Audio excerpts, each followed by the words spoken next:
is time for another episode of Dinosaur Central. It has just rained here in Dinosaur Central, and all is going well. Especially with the Spinosauruses.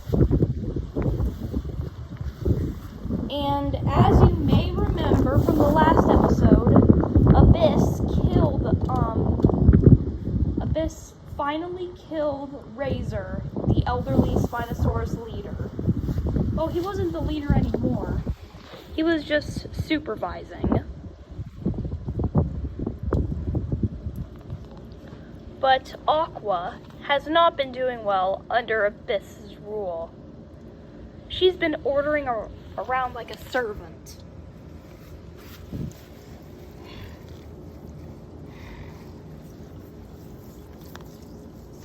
And she acts like the world belongs to her.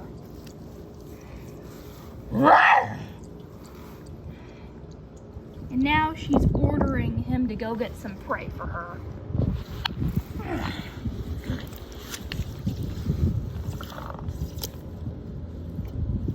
But Aqua is much too tired to go get prey.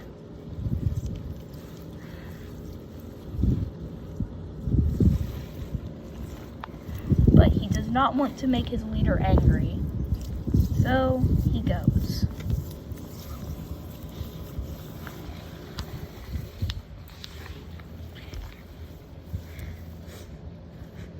Immediately, he smells the smell of rotting flesh.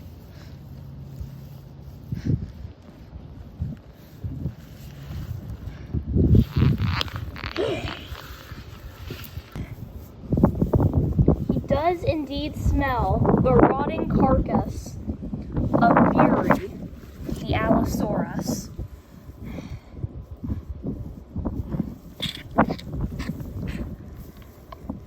The meat tastes vile, but it'll do for now. It's still a little bit fresh, but mostly rotting. It's not contaminated enough that it'll kill a dinosaur, but still, it's rotting. He takes it back to his leader.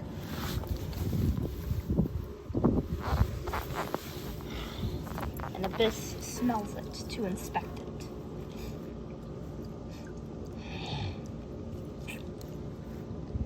Even though it is rotting, she happily takes a bite.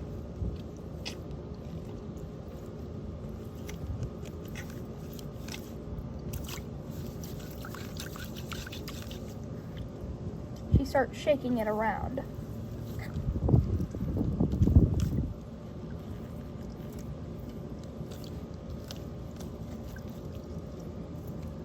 Fury has given his life to become a delicious meal to these Spinosauruses. But right as Aqua begins to take a bite, Abyss does not allow him to. He takes a small chunk and leaves. Well, and sit beside his leader. Meanwhile, with the Theriznosauruses, they are sheltering right now. And Sammy has been invited to shelter with them. Cassidy has still not gotten over the death of her beloved mate, Axel.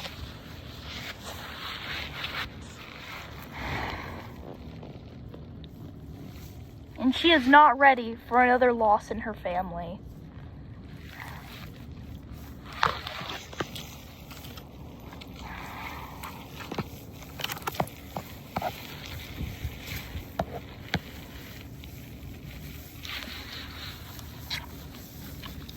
Luckily, there is grass here, and there's also dew on the grass, so the dinosaurs can drink.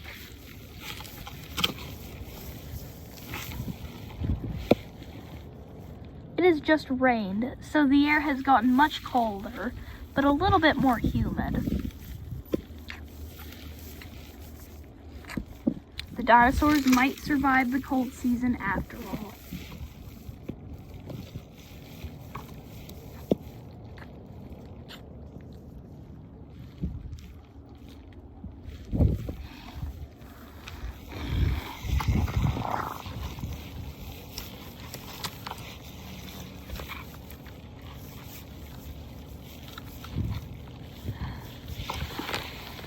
There's enough plants and food for these dinosaurs to last a while, especially over there.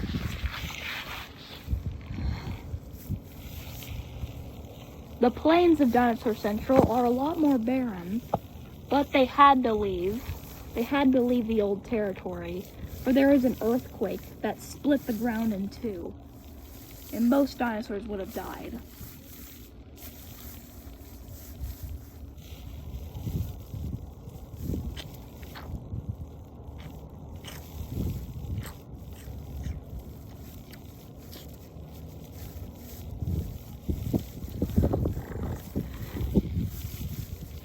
Phoenix is full and happy, but Crystal doesn't look too optimistic.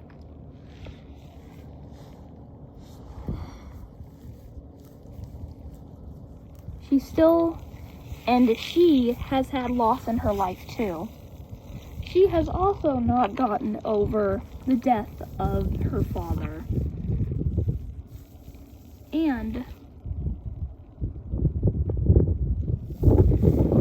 she also hasn't gotten over the time when Cassidy drove Glacier away from her home, and she was never to see him or meet with him again.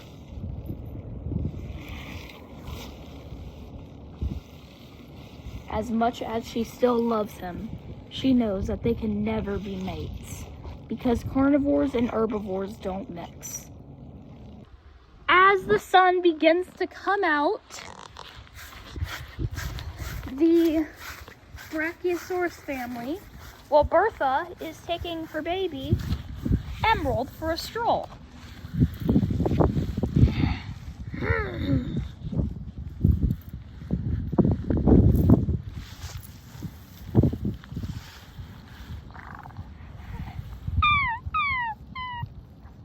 Emerald is definitely cold, so Bertha decides to get over her to warm her up. It's a long way back to the nest, but these two can definitely manage. But there is something sinister in the distance that all the dinosaurs need to watch out for today. The carnivores are out for revenge.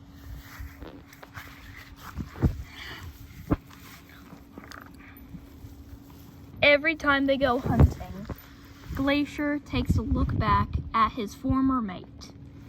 But he knows, just like Crystal, he can never meet with her again. He misses her very much, but they cannot be together.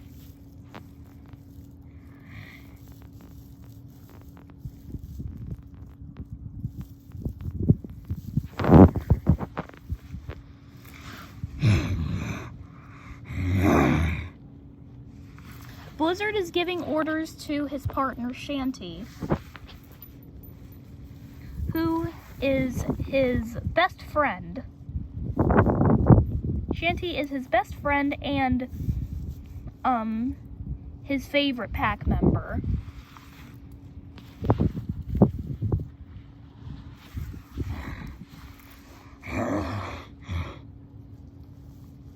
He is telling him to go and try to kill a bigger dinosaur.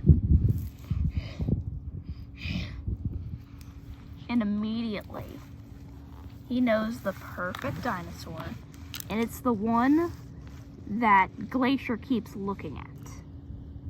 Crystal. The young Therizinosaurus herself.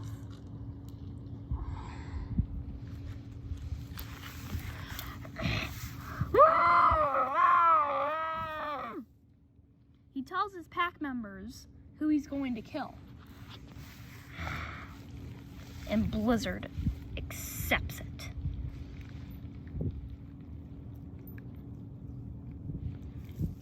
But Glacier was not listening, so he does not know who they're going to kill. But Blizzard and his partner go in for the kill, while Glacier watches.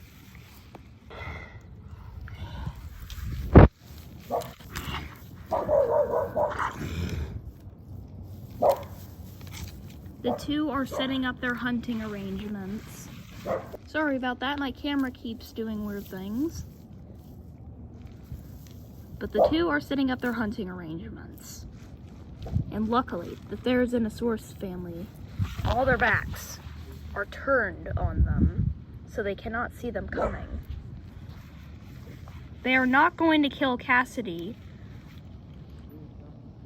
nor Sammy, nor Phoenix, but Crystal.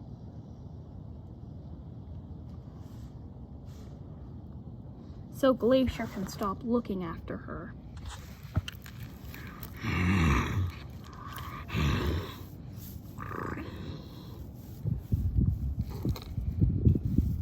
The two are ready to go in for the kill. But they need to wait, because they still need to make a plan. Shanty will go and distract Cassidy. And Blizzard will go and try to make the kill.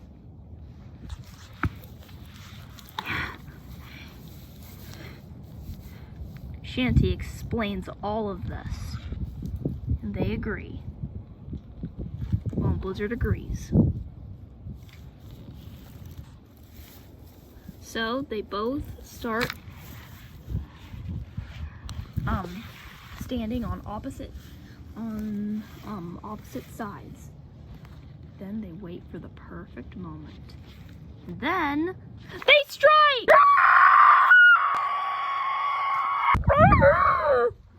Sammy and Phoenix stare in horror as the carnivores attack their family.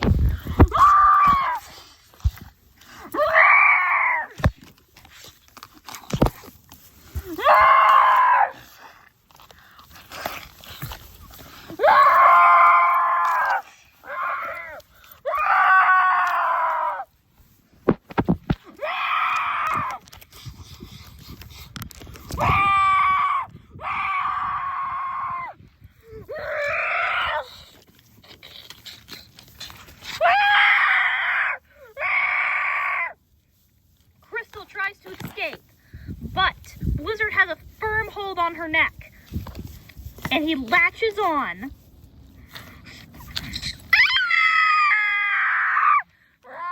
She tries to escape, but she can't.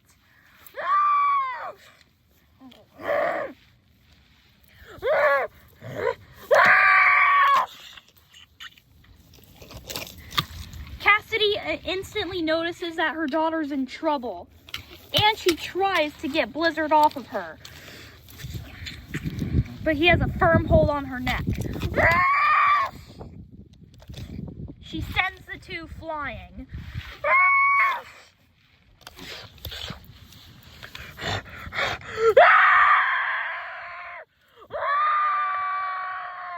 And they retreat.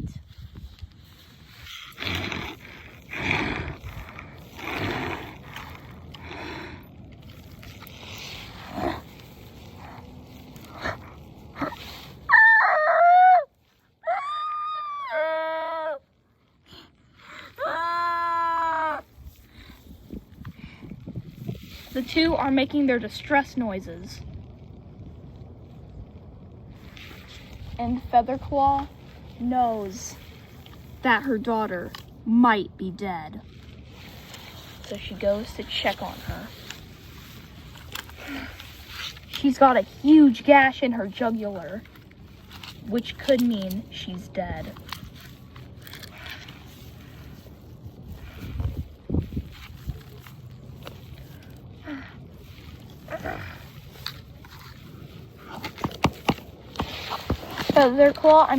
Cassidy begins to violently shake her to see if she'll awake, but no luck.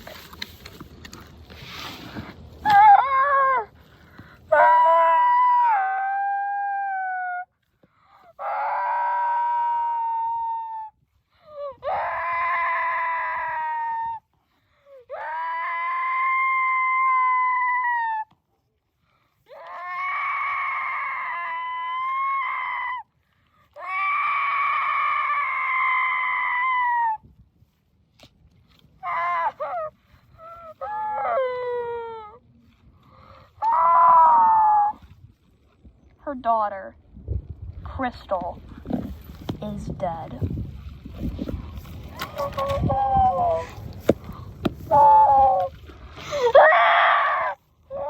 Glacier saw everything.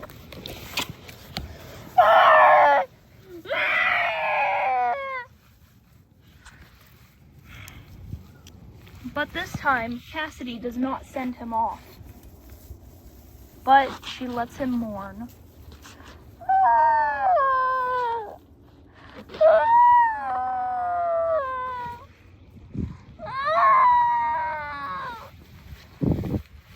His former mate is now dead. This could be the biggest loss for the Therizinosaurus family. Crystal was a very helpful, kind Therizinosaurus, and without her, her family might struggle.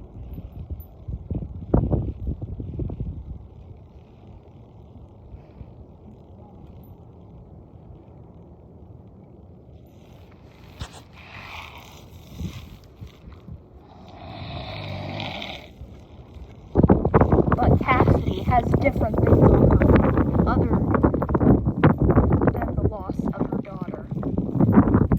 She is plotting to kill the very carnivores that terrorized her and her mother as a hatchling.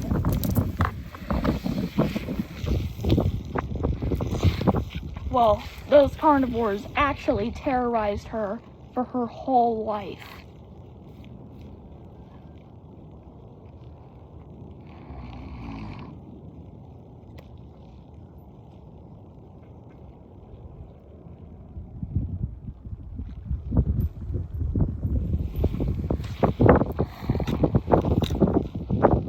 But now she knows that her daughter is safe in heaven with Featherclaw and Striker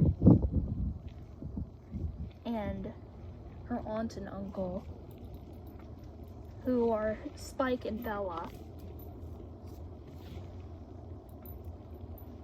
and her father, Axel.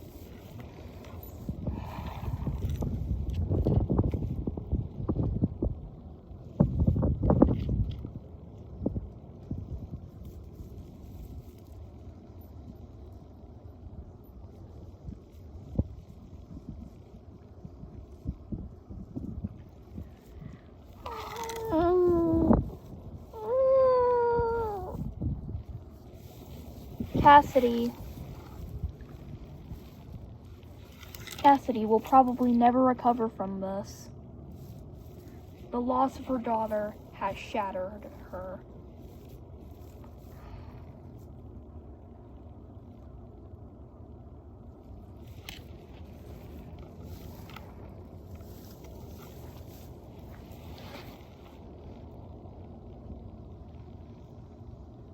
But her family, and even Glacier, a member of the carnivore pack, will help her get through this hard time. And that wraps up today's episode of Dinosaur Central. Bye everyone, hope you enjoyed this video. Make sure to subscribe. Bye!